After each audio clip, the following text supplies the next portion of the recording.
Assalamualaikum warahmatullahi wabarakatuh. Waalaikumsalam warahmatullahi wabarakatuh. Selamat pagi anak-anak. Selamat pagi, Bu. Oke, alangkah baiknya kita berdoa agar kegiatan pembelajaran kita pada hari ini berjalan dengan lancar dan kalian semua mendapatkan ilmu yang bermanfaat. Arif, tolong dipimpin ya, Nak. Ya, Bu. Mari teman-teman, sebelum kita belajar, kita berdoa. Berdoa dimulai. Berdoa selesai. Ya, anak-anak, hari ini kita akan belajar tema 6, cita-citaku, subtema 2, hebatnya cita-citaku, pembelajaran 1. Untuk tujuan pembelajarannya, yang pertama yaitu melalui kegiatan mengamati teks puisi, peserta didik dapat menganalisis amanat yang terkandung dalam puisi tersebut dengan tepat. Selanjutnya, melalui kegiatan membaca teks bacaan puisi, peserta didik dapat membuat puisi secara mandiri. Yang ketiga, melalui kegiatan mengamati video tentang daur hidup hewan pada slide PowerPoint, peserta didik dapat membandingkan beberapa jenis daur hidup hewan dengan benar. Yang keempat, peserta didik dapat membuat skema daur hidup hewan secara mandiri dengan tepat. Nah, hari ini kita akan belajar tentang amanat puisi. Nah, amanat puisi adalah pesan yang disampaikan penulis kepada pembaca. Coba sekarang kalian lihat, di situ ada teks puisi tentang cita-citaku karya Angelisa. Ada yang mau membacakan puisi? Saya Bu Guru. Oke, silakan Nak. Revita, silakan Nak.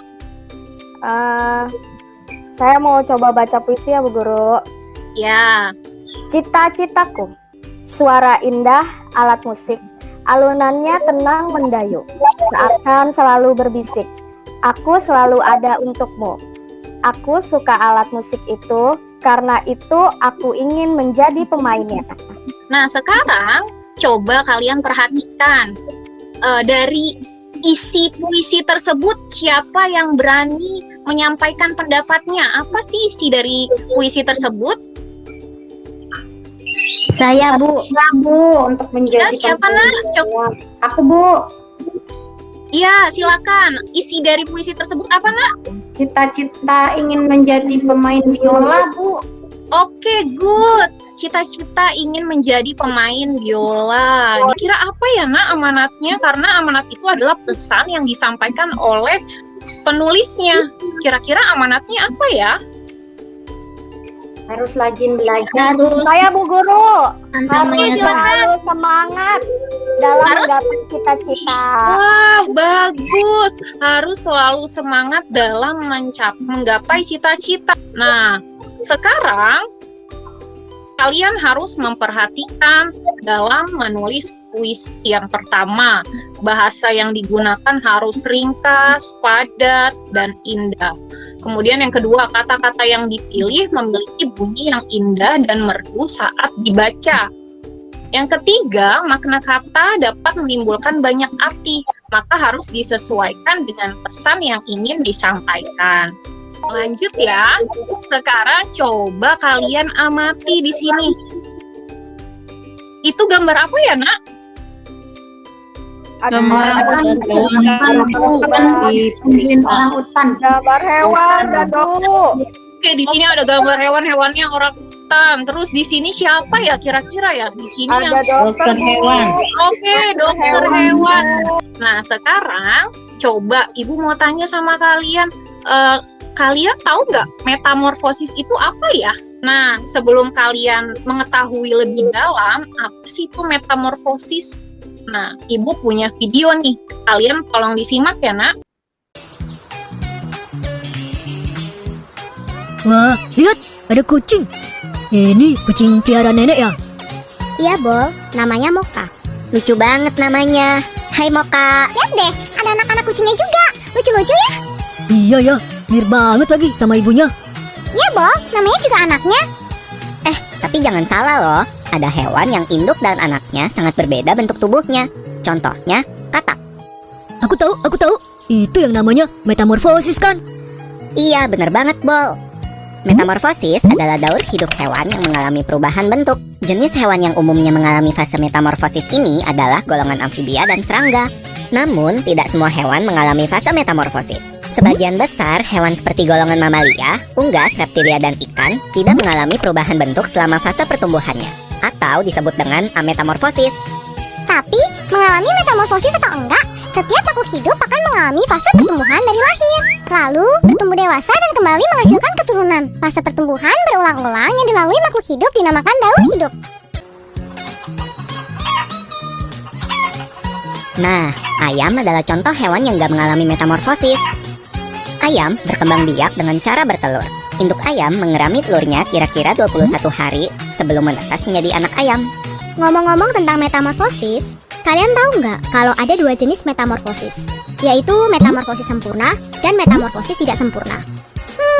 Apa tuh bedanya, Mek? Metamorfosis sempurna dan tidak sempurna. Hewan yang bermetamorfosis sempurna mengalami tahap pupa atau kepompong. Contohnya kupu-kupu tadi. Nah, siapa yang tahu apa aja 4 fase metamorfosis kupu-kupu? Aku tahu. Telur, ulat, kepompong, kupu-kupu. Betul, telur menetas menjadi larva atau ulat. Ulat memakan dedaunan sampai tubuhnya menjadi besar. Setelah beberapa waktu, ulat akan menjadi kepompong atau pupa yang menggantung di tumbuhan. Nah, selama masa diam ini loh, Bol, tubuh ulat berubah menjadi kupu-kupu. Kemudian, kupu-kupu akan keluar dari kepompong dan memulai daur hidup kembali. Kalau hewan yang bermetamorfosis tidak sempurna, berarti hewan itu tidak mengalami fase kepompong ya, Nek? Iya, Pipo.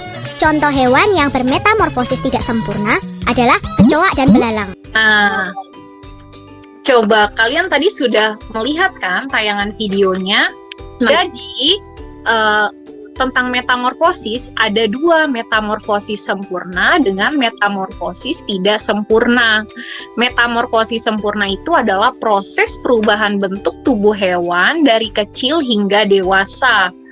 Nah, hewan serangga yang mengalami metamorfosis sempurna mengalami 4 tahap. Diingat-ingat ya, Nak, tahap metamorfosis sempurna itu ada 4 tahapnya. Yang pertama itu telur, larva, kemudian pupa, kemudian imago atau hewan dewasa. Sedangkan metamorfosis tidak sempurna atau tidak lengkap adalah proses perubahan bentuk hewan yang saat lahir tidak berbeda bentuknya dengan saat hewan tersebut dewasa. Hewan-hewan yang mengalami metamorfosis tidak sempurna itu tidak mengalami tahap larva dan pupa. Untuk tahap metamorfosis tidak sempurna yaitu adalah telur, kemudian menjadi nimfa, kemudian menjadi imago atau hewan dewasa. Nah, sekarang tugas untuk kalian kerjakan, coba kalian mencari informasi tentang 2 jenis daur hidup hewan yang berbeda, tetapi berdasarkan pilihan yang terdapat pada tabel. Jadi kalian nanti pilih 2 jenis hewan, kemudian kalian tulis jenis daur hidupnya, digambar juga skema daur hidupnya, ditulis perbedaan dan persamaan antara kedua daur hidup hewan tersebut, dan yang terakhir itu mengelompokkan 2 jenis daur hidup hewan. Dikelompokkan menjadi metamorfosis sempurna, tidak sempurna, dan hewan yang mengalami tanpa metamorfosis. Oke, baik, Nak. Ada yang mau mempresentasikan hasil dari temuannya? Saya, Bu, saya. Oke, Revita, silakan, Nak. Saya mau mempresentasikan tentang daur hidup hewan. Saya pilih ayam. Yang pertama ya, Bu. Untuk ayam itu daur hidupnya yang pertama dimulai dari telur. Oke. Terus tahap yang kedua itu embrio ya, Bu. Ya, kemudian Terus yang ketiga itu telur menetas. Setelah ada embrio terus telurnya menetas, Bu. Oke, terus Tahap kemudian yang keempat setelah menetas menjadi anak ayam lalu menjadi ayam dewasa. Itu ayam, daur hidup ayam. pintar. Kemudian ayam berkembang biaknya dengan cara apa ya, Nak? Bertelur, Bu, ayam.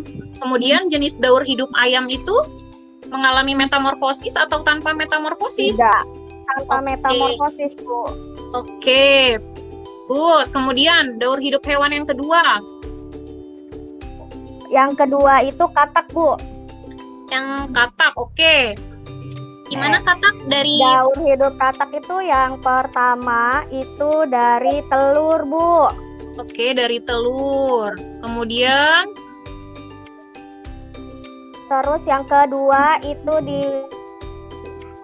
dilanjutkan dengan apa sih, Bu, yang kecil tuh namanya, Bu? berudu. Ya, berudu, Bu. Oke, lanjut. Setelah itu Terus habis itu yang ketiga, berudu atau berudu kecebong. Oke. ya, kecebong berkaki, Bu. Kemudian Terus yang selanjutnya katak berekor, lalu yang terakhir imago atau katak dewasa, Bu. oke, good.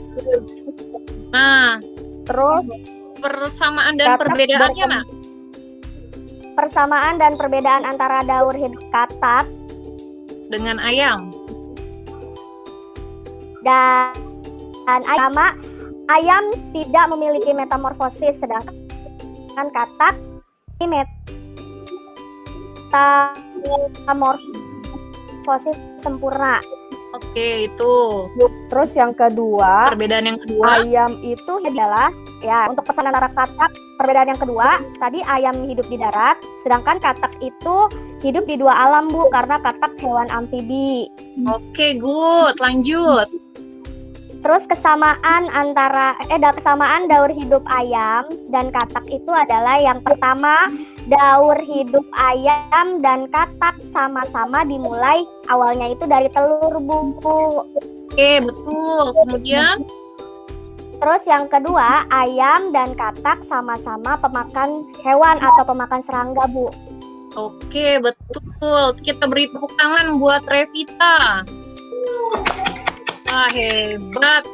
Nah, sekarang coba kalian perhatikan, Ibu akan memberikan dua contoh daur hidup hewan, yaitu yang mengalami metamorfosis sempurna, yaitu daur hidup nyamuk. Coba diperhatikan ya, Nak.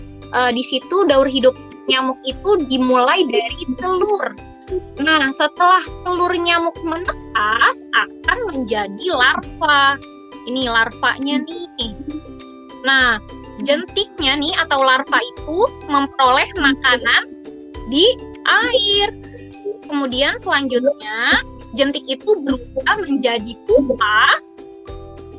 Memerlukan waktunya itu kurang lebih 1-2 hari. Nah, setelah beberapa waktu, pupa berubah menjadi nyamuk dewasa. Untuk metamorfosis tidak sempurna, kalian lihat di sini ada daur hidup kecoa. Daur hidup kecoa, siklus hidupnya gimana ya? Yang pertama dimulai dari telur. Tahap pertama adalah telur. Setelah telur menetas akan menjadi nimfa, kecoa muda, dan hampir menjadi kecoa dewasa. Sekarang coba Ibu tanya apa saja yang sudah kita pelajari hari ini ya, Nak? Puisi, tentang Bu. puisi. Kalian mencari amanat yang terdapat dalam puisi. Amanat itu adalah pesan yang Pesan yang disampaikan didalamkan oleh penulis. penulis. Kemudian yang kedua, belajar apa lagi hari ini kita? Metamorfosis, Bu. Oke, metamorfosis atau daur hidup hewan. Daur hidup hewan tadi ada metamorfosis yang sempurna dan Tidak sempurna. sempurna. Sebelum kita mengakhiri pembelajaran kita pada hari ini, Ibu minta tolong Melanita, tolong pimpin doa, Nak. Berdoa dimulai. Selesai. Ya, terima kasih ya, Nak. Cukup Sama-sama, sekian Bu. pembelajaran kita pada hari ini. Kurang lebihnya mohon maaf. Tetap semangat, tetap menjaga protokol kesehatan. Wabillahi taufiq wal hidayah. Wassalamualaikum warahmatullahi wabarakatuh.